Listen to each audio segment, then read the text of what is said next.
Toynado!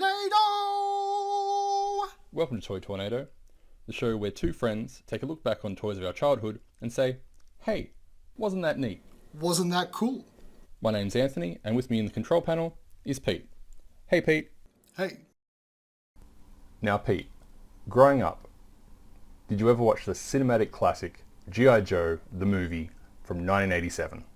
So I take it you're not a big G.I. Joe fan? well, to be honest, it didn't really hit the mark. There was so many other things that were better. Let's think. The Chipmunks Adventure movie came out. Of course, Teenage Mutant Ninja Turtles were on. Alf, the animated series. DuckTales. Woohoo! Brave Star was on. I think there's so many more I could name. Well Pete, hold on to your katanas and get ready to scream retreat, because today we're looking at Jinx from Series 7 of G.I. Joe, A Real American Hero from 1987.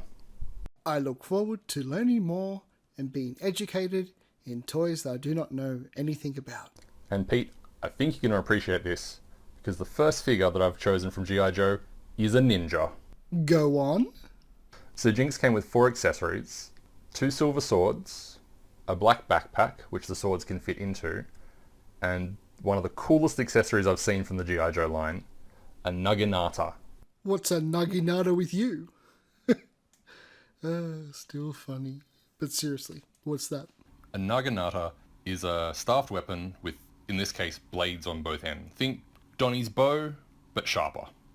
And now you know. And knowing's half the battle. I'll give you half a battle. So Jinx, like most of the G.I. Joe figures after the original 1982 line, came with 12 points of articulation. She could move her head left and right and up and down thanks to the ball joint in her neck. She had shoulders that would rotate all the way around and also lift up and down. Thanks to the O-ring that keeps the G.I. Joes together, she could rotate at the waist all the way around and tilt left, right, forward and back. She also has ball joints at the hip, and there are hinge joints on either knee. There is also a swivel joint at the top of each arm, and there is also a hinge joint at each elbow. Articulation, ninjas, the name Jinx. This has been fantastic. Well, thank you, Anthony. Let's move. So Pete, the reason why I mentioned the 1987 classic film G.I. Joe the movie Oh, there's more. is because Jinx appears prominently in this.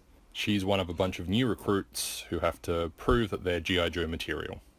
She's a ninja who fights best when she's blindfolded, because I believe she was taught by the blind master, which is a thing in the G.I. Joe comic books at the end of the movie. And in the end, she's instrumental at overthrowing Cobra and Cobra La. I used to love looking at the back of the packets where they'd have all the different G.I. Joes displayed, and Jinx was always one that I wanted. I never had it as a kid. I had a lot of G.I. Joes. I was very lucky.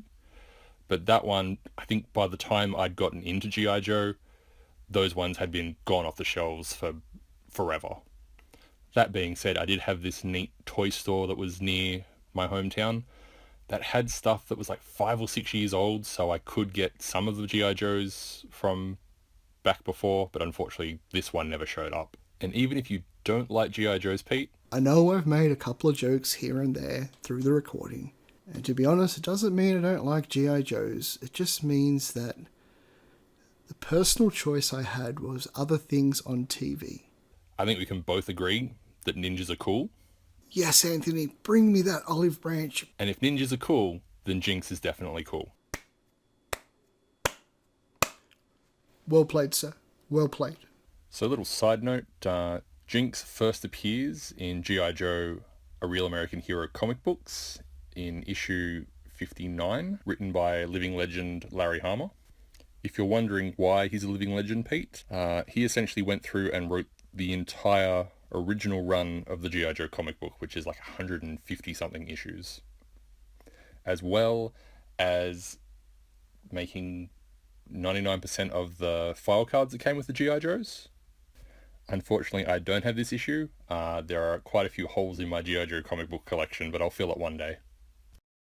Anyway, Jinx first appears not as a Joe, but she is hired to train Cobra Commander's son, who has suffered multiple injuries from an accident.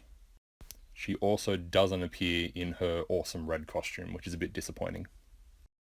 If I remember rightly, she's the same clan of ninja as Storm Shadow and Snake Eyes, and I think she's Storm Shadow's cousin, if I remember rightly. And with that, we've finished our recording for this week. And when I say this week, whenever we get around to do it. I've learnt more about G.I. Joe, more about Jinx, and I'm coming around. Feel free to subscribe to our recordings, pass the link on. Again, just a bit of fun, and we'll see you next time.